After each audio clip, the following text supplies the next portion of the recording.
성경 249쪽이 되겠습니다.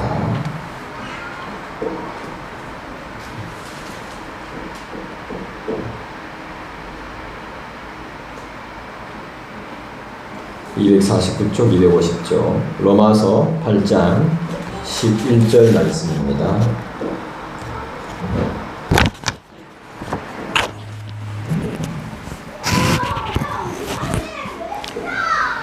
자, 같이 읽겠습니다. 시작. 예수를 죽은 자 가운데서 살리신 이의 영이 너희 안에 거하시면 그리스도 예수를 죽은 자 가운데서 살리신 이가 너희 안에 거하시는 그의 영으로 말미암아 너희 죽을 몸도 살리시리라. 아멘. 방금 읽은 말씀은 무엇에 대한 언급일까요?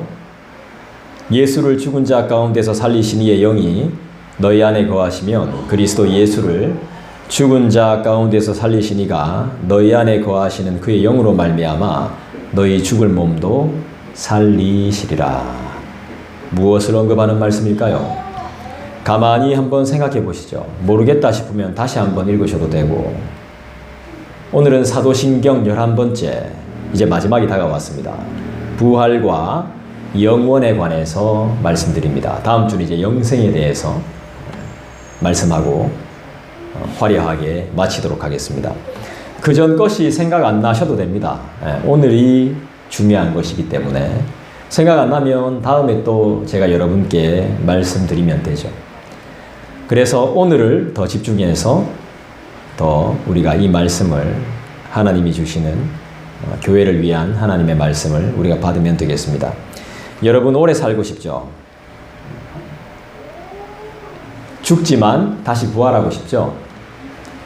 여러분, 우리가 알아야 되는 것이 무엇입니까? 너무 갑작스럽나요? 워낙 많아서, 우리가 알아야 되는 것이 워낙 많아가지고 감이 잘 안 오시겠지만, 그럼 질문을 제가 바꿔볼게요.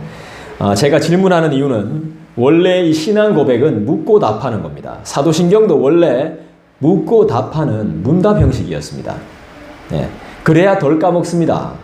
사도신경의 형태도 그런 것이었고, 지금 우리가 한창 배웠던 소요리 문답, 그 다음에 또 다루었던 하이델베르크 요리 문답, 학습 세례 문답, 이 모든 것들이 묻고 답하는 겁니다.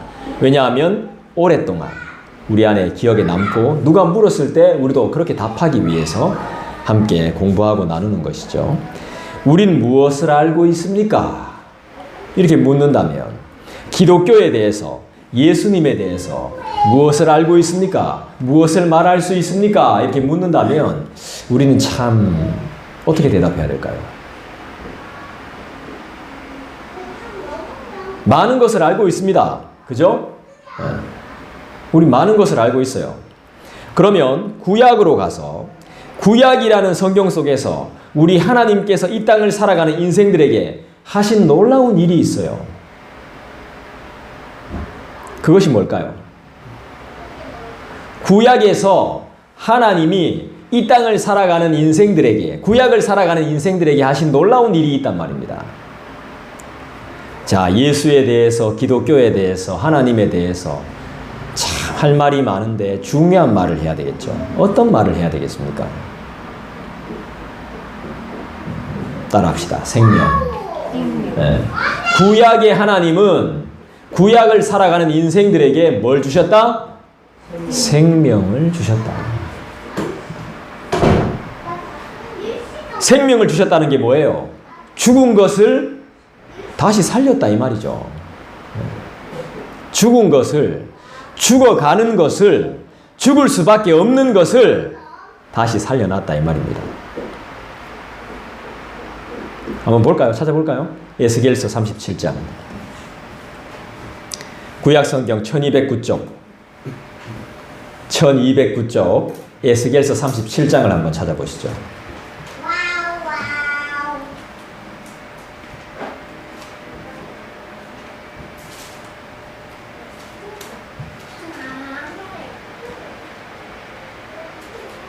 몇 절일까요? 37장 6절 보겠습니다.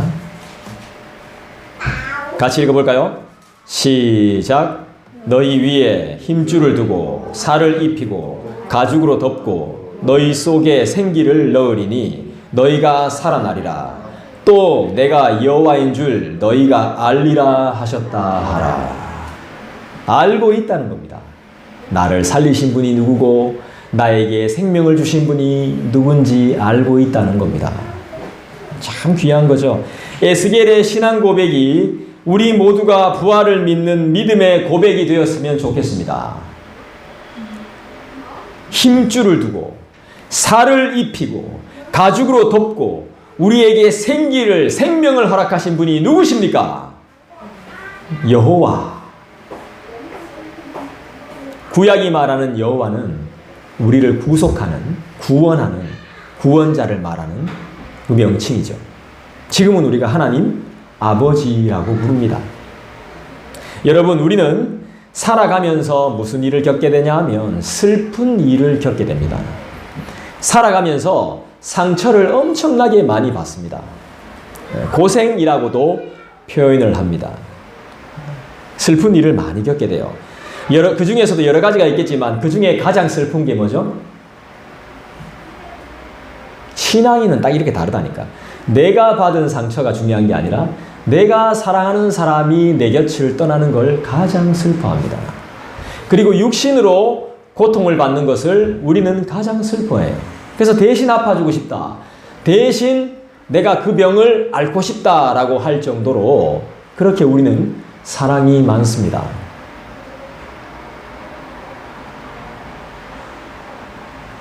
지금은 우리가 쌩쌩하고 나름 젊지만 나이가 들어갈수록 소화력도 약해지고 체력도 약해지고 몸도 약해져서 병이 들게 됩니다.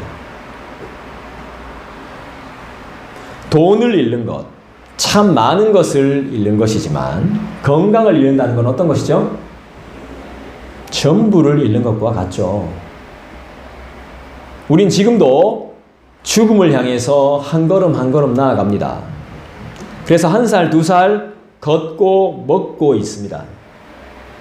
이런 생각도 하기 싫은 죽음이라는 벽 앞에 우리의 진정한 위로와 참된 소망은 무엇입니까? 죽을 수밖에 없는 우리에게 참된 위로와 소망은 뭐예요? 이번 한 주간 많이 고민해 봤습니다. 여러분, 신앙 고백이라고 하는 것은, 교리 공부라고 하는 것은 삶의 실질적인 부분을 다루는 겁니다. 고리타분한 게 아닙니다. 내가 죽을 수밖에 없는데, 내가 병들 수밖에 없는데, 아플 수밖에 없는데, 나 대신 이 고통을 남이 져줄 수 없는데, 이때 나의 참 위로와 진정한 소망이 뭐냐? 이런 상황에서, 나의 정말 가장 비참하고 서글프고 슬픈 상황에서 나의 참된 위로가 되고 나의 참된 소망이 되는 게 무엇이냐는 거죠. 밖에 나가서 사람 패고 돈 뺏으면 그게 위로와 소망이 됩니까? 아, 내 곧 죽는데.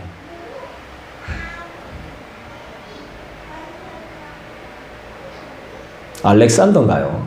내가 이게 좀 이렇게 가방끈이 짧아가 잘 모르겠는데, 이 제국을 막 제패했던 알렉산더인지 모르겠습니다. 그런 대왕인지 정확히 모르겠는데, 그 사람도 관 속에 들어갈 때는 손을 이렇게 폈다고요. 어떤 사람이 손 오물이니까 손 오물이 집어내니까 그러지 말라고 가만히 놔두라고. 이게 무슨 뜻인지 아세요? 천하를 제패했던 나도 갈 때는 빈손이라는. 이때 진짜 참된 위로와 소망이 뭐냐고요?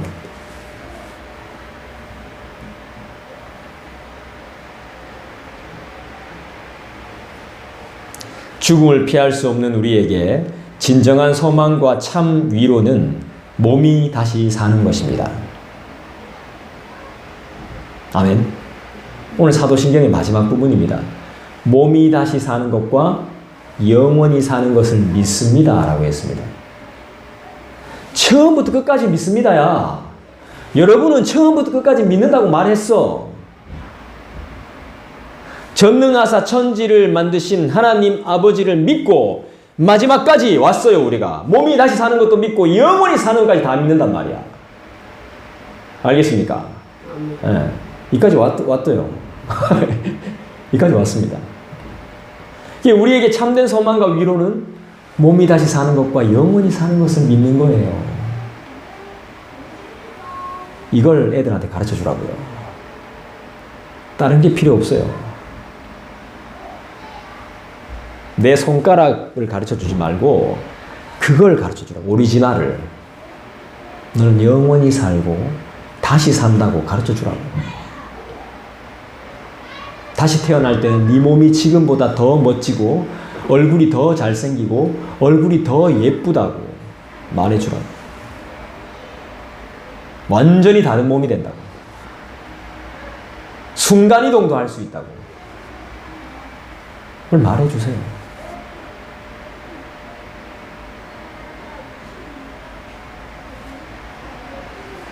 우리의 위로와 소망이 되시는 분, 다행입니다. 여러분들이 우리가 같은 믿음을 가지고 있어서 정말 다행이에요. 우리의 몸이 얼마나 소중합니까? 이 세상을 다 준다고 해도 바꿀 수 없는 것이 나의 몸이자 나의 생명인데요. 마태복음 찾아볼까요? 마태복음 16장 우리의 몸에 대해서 어떻게 설명해 주는지 마태복음 16장을 찾아보십시다. 28쪽 신약성경 28쪽입니다. 마태복음 16장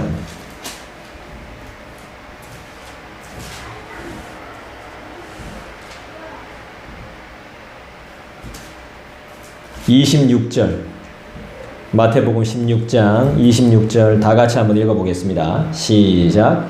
사람이 만일 온 천하를 얻고도 제 목숨을 잃으면 무엇이 유익하리요?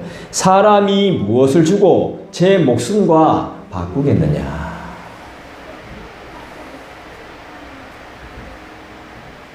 내가 죽을 위기에 처하면 다 준다니까.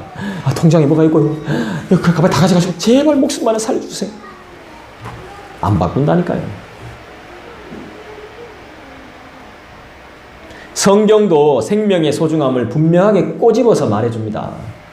성경은 무조건 무턱대고 막 믿음으로 가고 열심히 하고 최선을 다하고 맨날 기도하고 죽도록 기도해라 이렇게 말 안 합니다. 우리의 상황과 우리의 인간의 욕구를 다 알고 있습니다. 여러분, 현대의학적인 기술을 통해서 몸이 더 건강하고 싶으시죠? 그거 내가 힘들어도 현대의학을 의지하면 되지. 그죠? 아니면 좋은 음식과 운동, 좋은 영양제들로 자신의 몸을 좀 더 가볍고 튼튼하게 만들고 싶죠? 만들어지죠? 그리고 그게. 옛날에 뭔지 기억은 잘 안 나지만 그거 먹었더니 희한하게 감기 안 하대요. 근데 그거 안 먹으니까 감기하대. 신기하대. 그거 먹는 동안은 감기 안 해. 금색으로 된 액체. 뭔지 모르겠어요. 왜 내 동생이 이렇게 했어? 난 먹다 보니까 오빠 감기 안 하지? 그러고 왜 내가 기침을 안 해? 신기하다. 좋다 이거 너무 좋다. 우와 이렇게 하는데 내 동생이 이래. 근데 오빠 너무 신기하지 않나? 안 먹으면 감기한대. 근데 그랬어. 네. 임마 이거 내보다 한숨이네. 나는 우와 좋다 막 이랬는데 엄마 이거 너무 좋더라. 아버지 이거 너무 좋아요 이렇게 했는데 야는 안 먹으면 감기해요. 안 먹어도 감기 안 해야지. 먹고 나면 이게 계속 이게 면역이 좋아져야 되는데 안 먹으면 안 되는 거야. 인간이 만드는 건 다 이런 한계가 있는 거야. 건강, 활력, 충분한 면역력 이런 것들은 뭐라고 말하죠? 부활이라고 말하지 않습니다. 그죠? 건강, 활력, 면역력, 지구력은 절대로 그걸로 내가 안 아프고 오래 산다고 부활이라고 말하지 않아요. 성경에 말하는 장수라고도 볼 수 없습니다. 사람들이 참 말도 안 되는 이야기를 한다니까요. 그래서 사람들을 엄청 속입니다. 그걸 또 속죠. 죽었습니다. 병원에서 사망 진단 내렸어요. 그런데 입관하려고 하는데 사람이 벌떡 일어나요, 갑자기. 실제로 그런 일들이 있어요, 없어요? 간혹 있죠?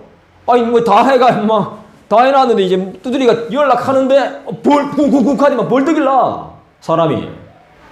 그런 경우가 간혹 있습니다. 이런 경우가 흔하지 않죠. 이런 경우 얘기 들어보셨을 겁니다. 그런 사람이 부활했다고 말해야 됩니까? 그렇게 말할 수 없습니다. 그 사람 지금 죽었거든요. 그때는 살아났지만 지금은 죽었거든요. 이런 경우는 생명이 연장됐다 이래 말해야지 부활이라고 말하지 않습니다.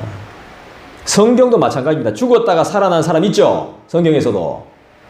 대표적으로 나사로 같은 경우도 죽었죠. 사흘이 지났죠. 다 썩어서 얼굴도 막 둘둘 말아놨죠. 근데 그게 벌떡 나오잖아. 그걸 부활이라고 말 안 한단 말입니다. 왜죠? 또 죽었기 때문에. 살아나왔지만 또 죽었어요. 예수님은 어떻게 됐습니까? 이것만 조금만 생각해봐도 아는 거예요. 예수님은 어떻게 됐죠? 또 죽었나? 부활하셨는데?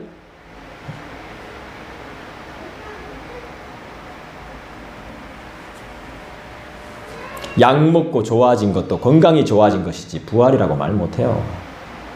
부활이라는 것은 영원히 사는 것을 포함하는 거예요.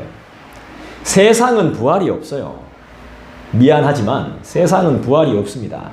그래서 늘 생명 연장의 꿈을 꾸는 겁니다. 광고 잘 보십시오. 생명 연장의 꿈을 이루기 위해 오늘도 우리는 불타게 연구하며. 그럼 광고 카피가 나온다니까. 막 옛날 게 막 생각나더라고. 막 옛날 카피들이. 그러니까 예수를 믿으면 되는데 안 믿어요. 예수를 믿으면 부활하는데 안 믿는단 말이야. 막 부활을 만들어내려고 애를 쓰는데 그럴 필요 없다는 거예요.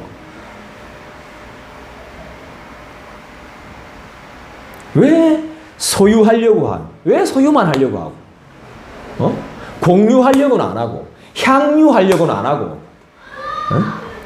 소유만 하려고 하는지 모르겠어.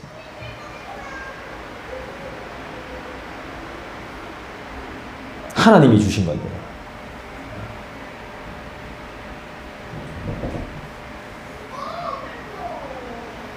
몸이 안 좋아서, 도심에 공기가 너무 안 좋아서 산골로, 계곡으로, 공기 좋은 산으로 막 간단 말입니다. 거기서 막 폐가 좋아지는 것 같아. 막 호흡해요. 이 누가 주신 겁니까? 인간이 만들어낸 겁니까? 바보들인 거죠. 이거 바보들. 진짜 바보는 여기 있다니까.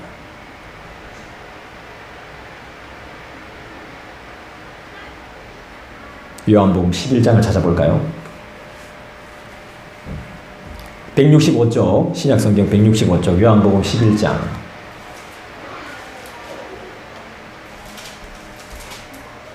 예수를 믿으면 되는데 쥐가 안 믿으면서 왜 그런 고생을 하고 있는지 모르겠어요.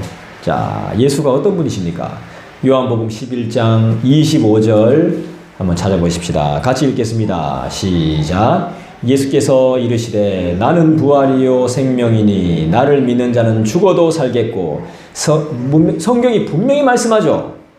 나를 믿는 자는 죽어도 산다라고 말씀하죠. 이 말씀으로 보증하고 있습니다. 부활을. 여러분 어떻습니까? 대답을 안 하니까 성경이 지금 우리에게 질문을 합니다. 26절. 그 다음 읽어보시죠. 여러분들 시작.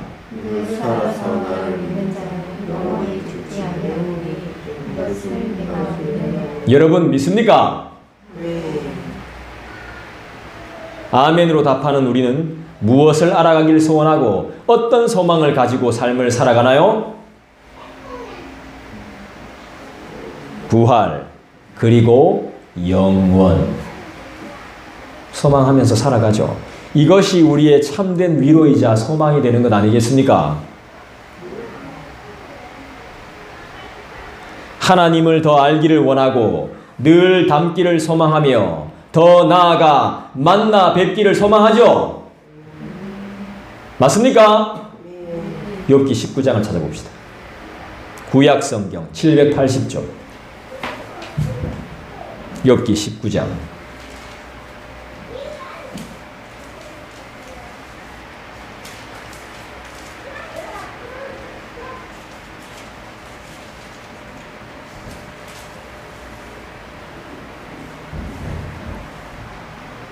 25절 같이 읽겠습니다. 시작.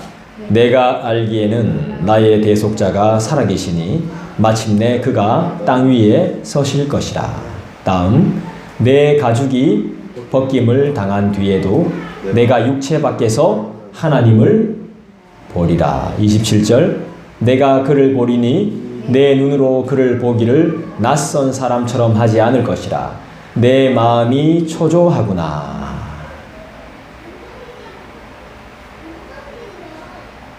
우린 하나님께서 살아계심을 분명하게 알고 있습니다. 초조하다, 마음이 설렌다 이 말입니다. 하나님 뵙기를 생각하니 마음이 참 설렌다 이 말이에요. 욥의 아내가 아무것도 모르고 욥한테 뭐라 했죠? 죽으라고, 하나님 저주하고 죽으라고. 그렇게 살지 말고. 에? 그렇게 부자가, 그렇게 의인이 지금 피부병 겪고 친구들한테 모함 당하고 있으니까 죽어보라고, 하나님 저주하고 죽어보라고 하는데 이런 말을 남깁니다.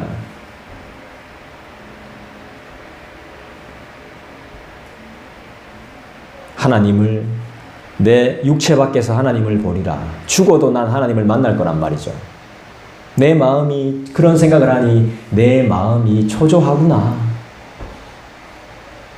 기대와 소망이 가득하단 말입니다. 하나님 볼 거 생각하니까. 아, 얼마나 좋을까, 이런 마음이란 겁니다.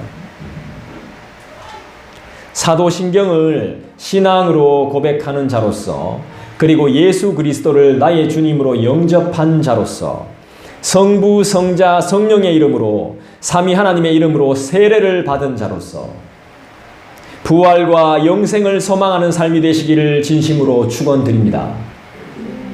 여러분, 다시 한번 말씀드리지만 행복은 영원하지 않습니다. 성적순이 아닌 행복이지만 이 땅에 영원한 행복은 존재하지 않습니다. 자력 구원은 있을 수 없다는 것입니다. 내 스스로 나를 구원할 수 없습니다. 한번 해보십시오. 할 수 있으면. 누군가에게 내 몸을 맡겨야 됩니다.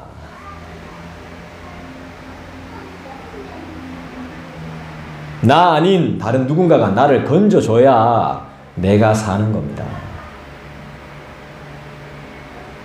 여러분, 우리 주 예수 그리스도를 믿는다는 뜻은 생의 끝이 우리의 마지막이 아니라는 것을 믿는다는 것입니다. 아멘? 무슨 말인지 알아들었습니까? 예수를 믿는다는 것은 나의 죽음이 끝이 아니라는 것을 믿는다는 것입니다. 사랑하는 사람들이 하나 둘 떠나며 나도 떠나는 것을 마지막으로 받아들이지 않는다는 것이에요. 무슨 말입니까? 부활과 영생을 믿는다는 믿음의 고백인 거예요. 앞으로 우리 그렇게 알자고요. 아멘. 죽음이 끝이 아님을 믿는다는 신앙 고백이죠. 참된 위로와 진정한 소망은 바로 이겁니다. 다시 본다는 것입니다. 초조하다는 것입니다. 초조가 뭐라고? 설렌다. 너무 기대와 소망이 된다. 사이가 안 좋았다면 못 보니까 얼마나 좋습니까? 사이가 너무 좋았다면 또다시 만날 게 너무 설렌다는 거죠.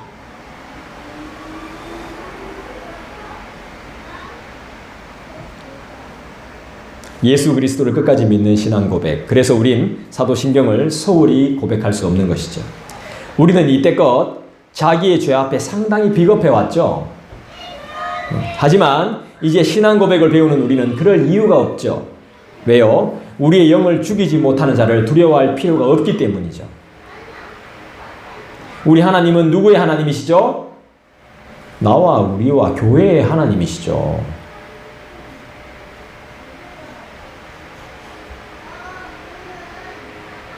나는 살아있는 사람입니까? 죽은 사람입니까? 나는 주와 함께 살고 또한 살아있고 다시 살고 영원히 사는 것을 믿습니까? 아멘이죠. 마태복음 22장을 보시죠. 신약성경 38쪽 22장 32절.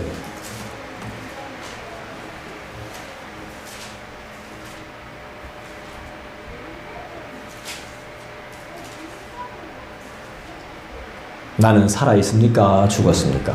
32절 다 같이 읽어보겠습니다. 시작. 나는 아브라함의 하나님이요 이삭의 하나님이요 야곱의 하나님이로라 하신 것을 읽어보지 못하였느냐? 하나님은 하나님이 아니요 살아있는 자의 하나님이시라 하시니. 살아계신 하나님을, 그분을 영접하고 믿으면 끔찍한 죄와 해결할 수 없는 사망에서 해방됨을 믿습니다. 이런 복을 누가 받습니까? 살아계신 하나님을 믿는 자의 진정한 죄와 사망의 문제를 해결하는 이 복을 누가 받습니까?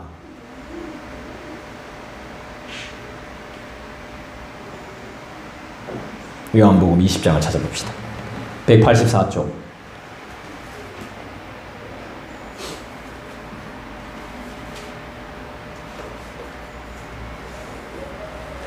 (184쪽) 요한복음 20장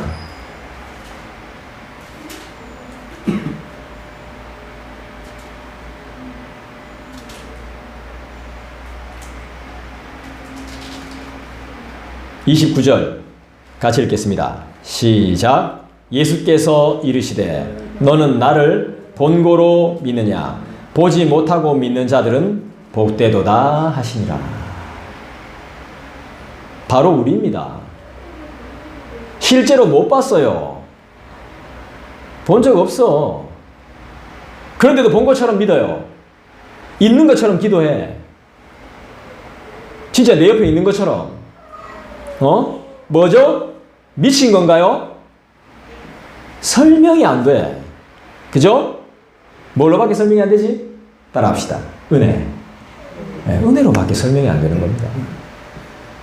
성령 하나님의 감동이 우리 안에 있죠. 믿음을 주셨어요. 그분이 나에게 믿음을 주셨습니다. 내 믿음이 내가 발생한 믿음이 아니고 내 스스로 만든 믿음이 아니라 그분이 나한테 감동을 주셔서 믿음을 주셨어요. 그런 계기도 있고 체험도 있고 공부도 있고. 어떻게? 믿음을 선물로 받은 거죠. 성경이 말씀하니까. 그래서 기다리고 참고 인내하며 하나님의 법인 말씀을 사랑하는 우리가 되었죠. 그분의 인내하심, 그분의 말할 수 없는 고통을 통해서 우리는 믿음을 선물로 받았습니다. 그리고 그분을 사랑하는 우리가 되었습니다. 이유는 무엇입니까? 그분의 재림을 믿고 우리가 다시 사는 부활을 믿기 때문입니다. 여러분, 영적인 잠에서 깨어나시기 바랍니다. 아무 데서나 자면 안 됩니다. 그리고 잔다는 것은 깨어난다는 것을 전제합니다. 깨야 됩니다, 이젠. 계속 자고 있으면 죽은 거나 마찬가지입니다.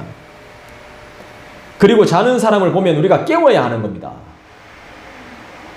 그게 우리의 사명입니다. 깨우십시오, 부지런히. 여러분, 하나님 나라를 소망하십시오. 거긴 부패가 없습니다. 지저분한 벌레들이 알을 까는 일이 없습니다.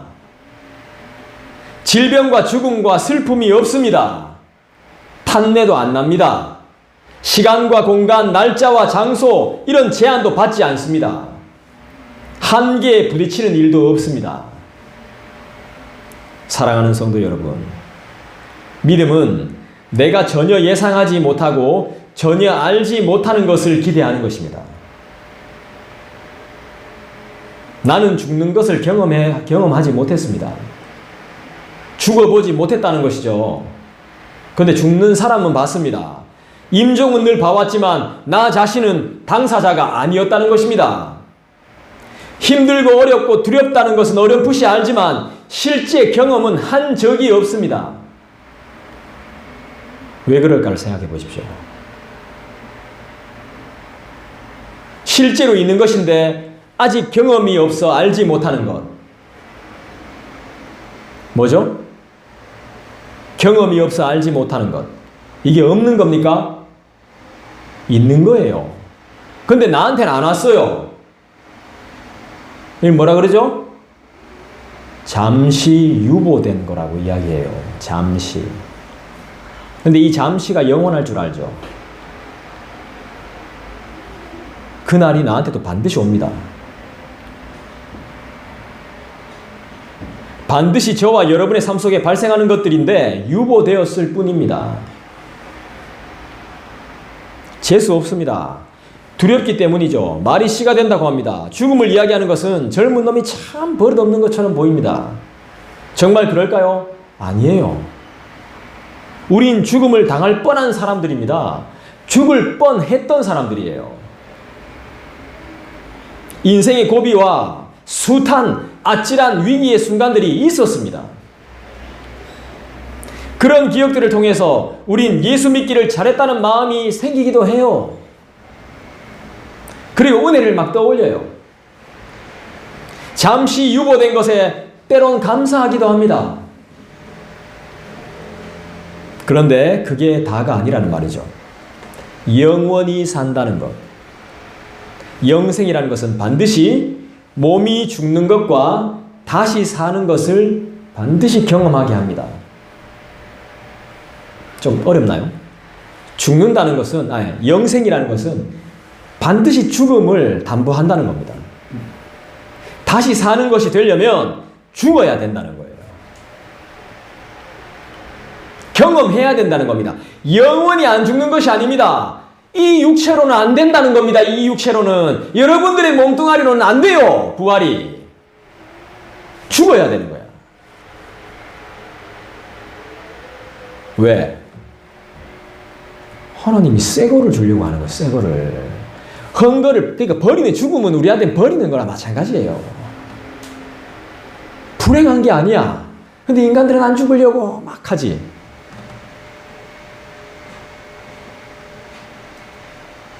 그러니까 소유밖에 모르는 거야. 향유를 모르는 거야. 향유를.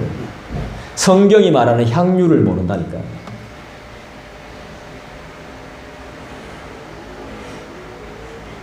이 상태로는 어림도 없다 이 말입니다. 지금의 상태, 지금의 정신, 지금의 육신으로는 어림도 없다라는 거예요. 우리는 새 마음과 새 몸으로 다시 태어나야 돼. 아멘? 사람들이 부활하신 예수님의 모습을 보며 금방 알아채지 못한 것처럼 우리도 그런 변화가 있어야 된다는 말이에요. 예를 들면 학창시절의 친구들이 저를 보면 잘 못 알아봐요. 그러면 저는 이러쿵 저러쿵 잘 설명하면 뭐라 하는 줄 아세요? 잘 못 알아보다가 내가 막 설명합니다. 최근에 있었던 일입니다. 막 설명해요. 그러면 니 그거 뭐 하나도 안 변했네 이렇게 한다니까. 못 알아봤으면서. 최근에 실제로 있었던 일입니다. 개척교회 성장학교 제가 참석해서 20년 전에 제 동기를 만났는데 못 알아보는 거야 이 인간이 나를. 그 마도 많이 변했고 나도 변했거든. 그때랑 다르거든요. 말하는 게 다르거든요. 막 조심스럽거든요. 그때는 막 저 새끼야 막 이랬는데 지금은 굉장히 조심스럽게 이야기하거든요. 그러니까 못 알아봐. 그 내가 막 이야기해 주니까 너 그때 빨간 잠바 많이 입고 다녔는데 기억 안 나냐?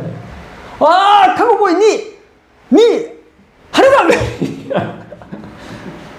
근데 속으로 막 뭐 하나도 못 알아봤으면서.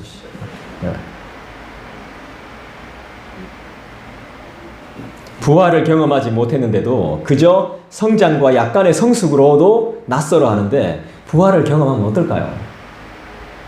새로운 몸이 되면 어떨까요? 우리가 가진 육신은 영혼이 떠나면 썩어 없어집니다. 어디로 가는지 몰라. 다 없어져 버려요. 흙으로 다시 돌아가요. 그래서 여기에 너무 목맬 이유가 없는 거예요. 하나님이 새 거 주신다니까요. 믿으셔야 됩니다. 그리고 여러분들께 말씀을 마무리하면서 한 가지만 더 말씀드리며 부탁드리고 싶은 게 있습니다. 우리의 운명은 유보되어 있다 하더라도, 제가 운명이라고 말해서 좀 그렇습니다만, 유보되어 있다 하더라도 죽음이란 걸 이제 말하지 않기 위해서 좀 유보되어 있다 하더라도 주님과의 관계는 유보시키지 마시길 바라요. 제가 왜 이 말씀을 드리는지 알겠죠? 유보라는 뜻이 뭐죠? 미루어 둔다는 거죠. 미룬다 이 말입니다. 오늘을 내일로 미루는 것처럼. 좋게 말하면 잠시 미룹니다. 이렇게 말하지만 언제까지 미뤄둘지 모르는 겁니다. 더 이상 게으르면 안 돼요. 귀찮아하면 안 된다 이 말입니다. 우리의 부활 때 분명히 다 드러나요.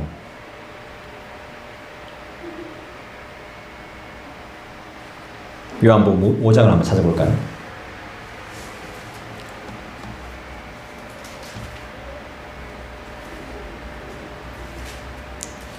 유보시켜 놓는 사람들은 하나님이 원하시는 선한 일을 할 수가 없기 때문에 유보시키면 안 되는 것이죠.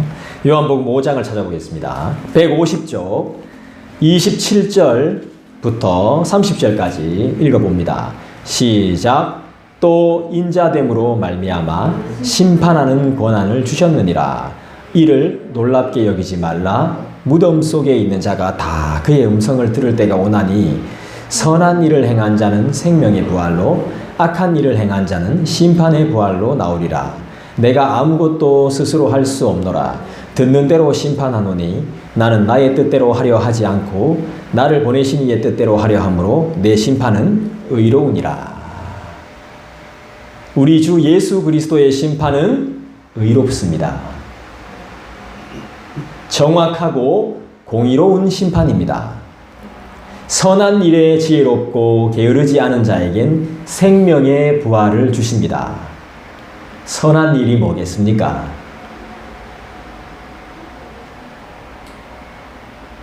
예수께서 말씀하신 우리가 유보시켜서는 안 될 선한 일이 무엇일까요? 윤리, 도덕, 봉사, 섬김 이런 거 아닙니다.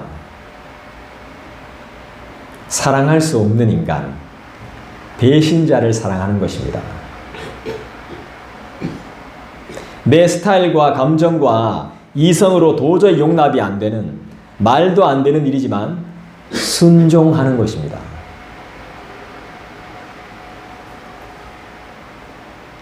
아브라함이 하나님의 명령대로 했던 것이 순종입니다. 그게 선한 일입니다. 지 새끼를 바치는 것. 누가 자기 새끼 목에 칼을 댈 수 있습니까? 그리고 하나님은 인종제사를 절대 받지 않습니다. 그런데도 불구하고 아브라함에게 사랑하는 이삭을 바치라 그랬습니다. 그거 선한 일입니다. 그리고 무기를 들고 칼을 들고 연장을 들고 그 민족을 때려 부숴라. 절대로 너희 민족에게 흡수시키지 마라. 한 명도 살려놓지 마라. 하나님의 명령은 선한 것입니다. 윤리적으로 봤을 땐 사람을 죽이는 것은 선한 일이 아니지만 하나님이 멸절하라. 씨도 없이 말려라. 이렇게 말했으면 그건 선한 것입니다.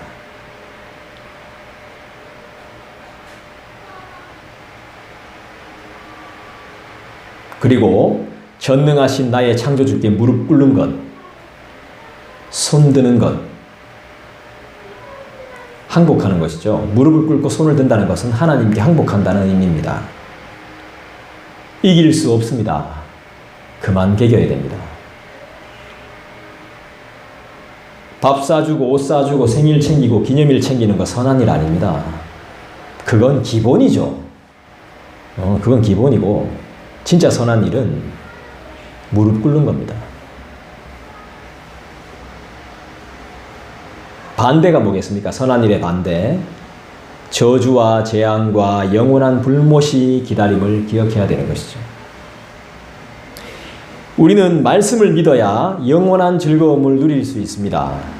세상을 살지만 세상이 지옥이 되지 않고 천국을 경험하듯이 살 수 있는 원동력은 말씀을 믿고 말씀을 살아가는 것입니다. 아는 것으로 끝내지 않고 그 삶으로 들어가는 것을 말하는 것이죠. 신앙을 사는 것, 신앙생활을 하는 것은 그 분께로 들어가는 겁니다. 하나님 말씀으로 들어가는 거예요. 재미있는 거 아니에요. 들어가는 거예요.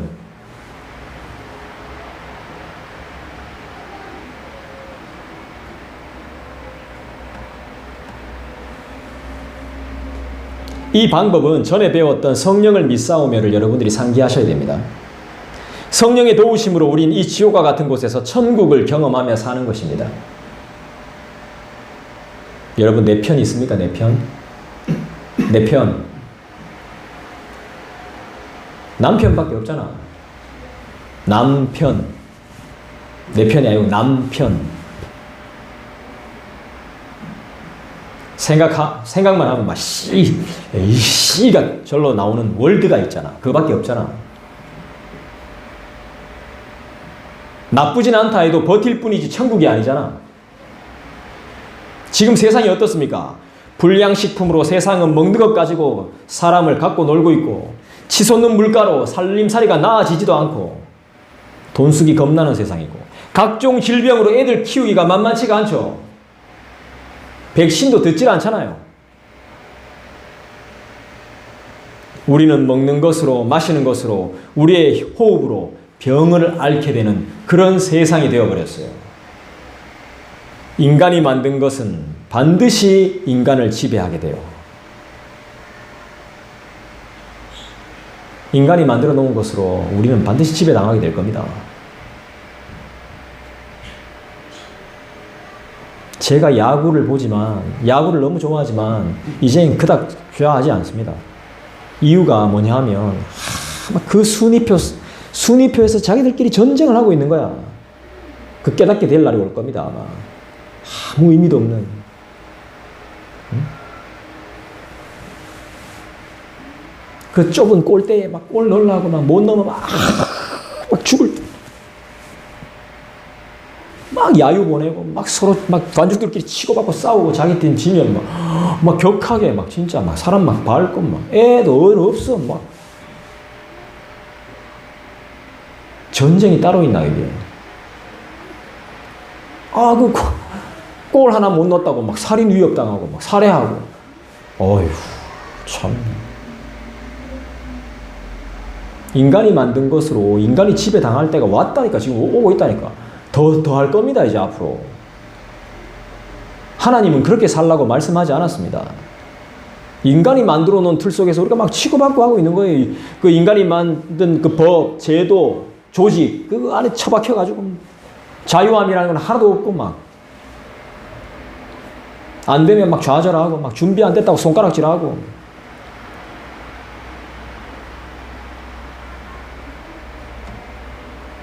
이런 날이 이르기 전에 우리에게 새 생명을 주신 그분을 찬양하시기 바랍니다. 노래하라는 것이 아닙니다. 당신이 유보시켜 놓으셨던 그분을 칭찬하고 그분을 자랑하라는 말씀입니다. 사도 바울은 자기 몸의 질병을 가시라고 표현하죠. 그 가시를 치료하기 위해서 몇 번 기도합니까? 3번 기도합니다. 3번. 별로 안 했네. 네. 그 문제를 놓고 3번이나 기도합니다. 근데 응답 받습니까? 못 받습니까? 못 받죠. 그러면서 그 기도를 들으신 주님께서 뭐라 말씀하시죠? 사도 바울한테? 내 은혜가 니한테 족하다 그러죠. 그 응답 하나 받습니다. 사도 바울이.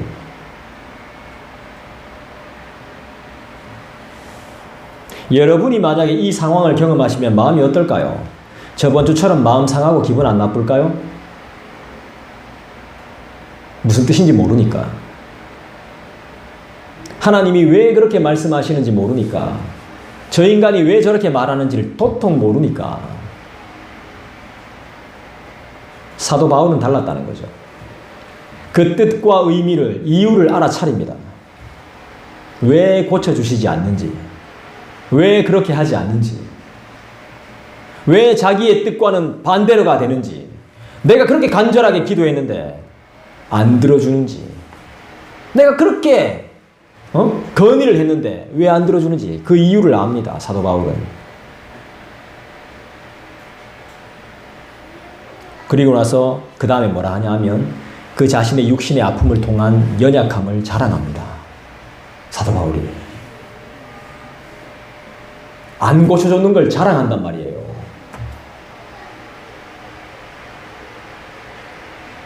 저는 오늘 옷을 입으면서도 제 이렇게 얼굴 이래 보니까 검은 점 같은 게 많이 났어. 진짜 무슨 자신감으로 그래. 로션, 스킨 이런 거 안 바르고 다니까 보니까 막 엉망이라. 이거 좀 빼야 되는가, 이거. 이런 생각하고 있었다니까, 내가. 이거 그래도 내가 앞에 서는 사람들이 녹화되는데, 이거 좀 빼야 되는가, 이거. 내 얼굴 보면 전도 되겠나, 이거. 이거.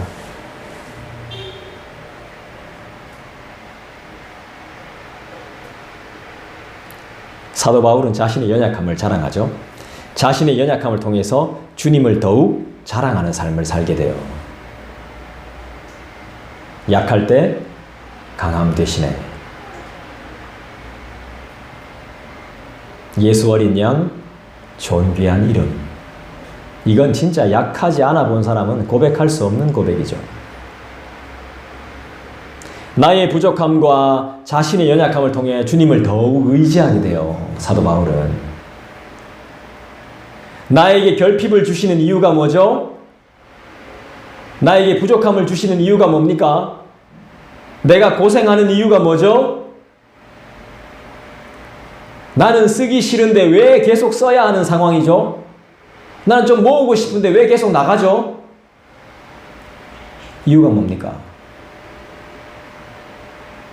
그것보다 주님이 나의 전부라는 것. 향유는 주님을 나의 것으로 만들어 누리는 겁니다. 주님의 은혜를 나의 것으로 받아들여 누리는 것.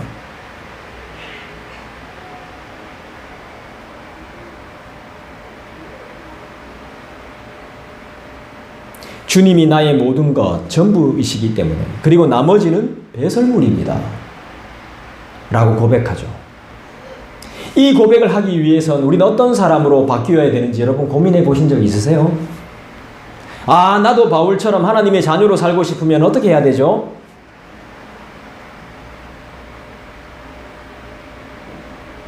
하나님의 자녀로 사는 것만 중요하게 생각해야 돼요. 그래야 내가 하나님의 자녀가 될 수 있어요. 제일 중요하다라고만 생각할 게 아니라 그것만 생각해야, 진짜 하나님만 생각해야 돼. 진짜 하나님만 사랑해야 돼. 그래야 사랑할 수 있습니다. 그것만, 하나님만. 내 자식만 사랑하는 것처럼 내 교회를 사랑해야 되고, 내 아내를 사랑해야 되고, 내 주만 사랑하고 섬겨야지만 나머지가 배설물로 여겨질 수 있습니다.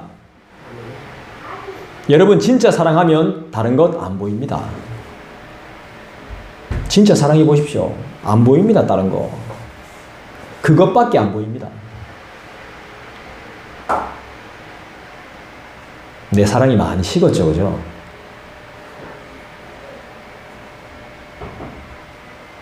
하나님의 말씀이 눈에 들어오지 않는다는 것은 기회가 온 거예요. 하나님의 말씀이 집중이 되지 않는다는 것은 기회가 온 거예요. 내가 하나님의 말씀이 귀찮은 것은 기회가 온 거예요. 진짜 기회가 온 겁니다. 절호의 찬스가 온 거예요. 내 자신이 분명히 하나님을 사랑하지 않는다는 것을 알게 된 거예요. 하나님만이 아니라는 걸 내가 딱 알게 된 겁니다. 마음이 딴 데가 있고 한눈 팔고 있다는 증거를 잡은 거예요. 딱 잡았어요, 이제. 기회입니다. 내 상태를 안 겁니다. 고칠 수 있는 기회, 이 기회를 절대로 놓치면 안 됩니다.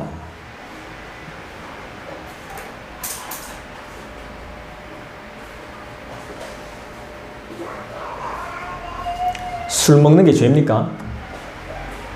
담배 피는 게 죄예요? 성경에 술 마시고 담배 피면 죄라고 나옵니까? 분명히 딱 나와요. 술 마시지 마세요. 담배 피면 안 됩니다. 나와요, 성경에. 그런데 우리 기독교는 술과 담배를 하지 않기를 원하죠. 삼가하기를 원하죠. 이유가 뭐죠? 선교사 때 선교사들이 우리나라에 복음을 전하러 왔더니 이 사람들이 술 먹고 담배 피는 게 문화야. 그리스도인이라면 이걸 하면 안 될 것 같아. 선교사 때 딱 자제시켰어요. 근데 이게 우리 교회의 전통으로 남아있죠. 그래서 뭐가 되는 거죠? 우리가 술과 담배를 안 한다는 것은 뭐가 됩니까? 교회의 명예를 실추시키지 않는 거죠. 네, 그리고 그리스도인으로서의 자존감을 고취시키는 거죠. 그죠? 맞죠? 기회인 거죠, 기회. 성경에는 분명하게 나오지 않지만 선교사들이 우리에게 놀라운 기회를 만들어줬죠. 구별될 수 있도록. 그리스도인과 비그리스도인이 확연하게 구분될 수 있도록. 다 기회를 준 겁니다. 지금이 기회라니까. 내가 하나님을 사랑하지 않는다는 것을 분명히 알게 됐잖아. 그리고 그 사랑이 많이 식었다는 것을 내가 분명히 알게 됐습니다. 이게 기회죠. 이 기회를 절대로 놓치면 안 됩니다. 이제 저와 여러분에게는 사랑만 남은 겁니다. 사랑만. 그분을 사랑할 수 있는 시간만 남은 거예요. 내가 진짜 해야 될 일, 그분을 사랑하는 것입니다. 그분만 사랑하는 자에게 주시는 특별한 선물이 또 있습니다.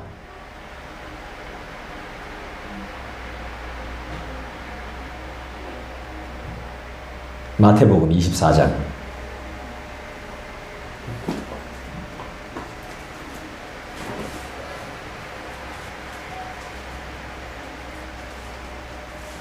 마태복음 24장 찾아보시죠. 12절, 13절입니다. 여러분들이 읽어주시죠. 시작. 그분이 성읍으로 많은 사람이 식어지리라. 그러나 끝까지 견디는 자는 구원을 얻으리라. 할렐루야.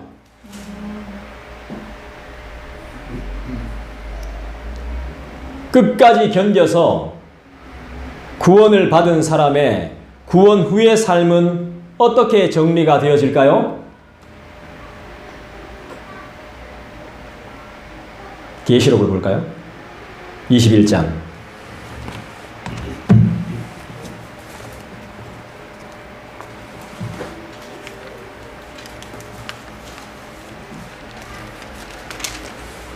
신약성경 420조, 계시록 21장.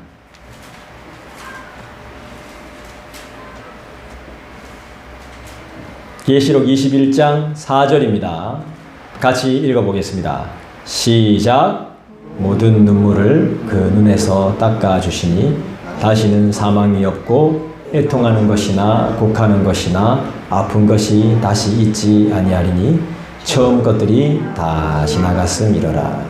할렐루야. 여러분 파이팅입니다. 기도하겠습니다.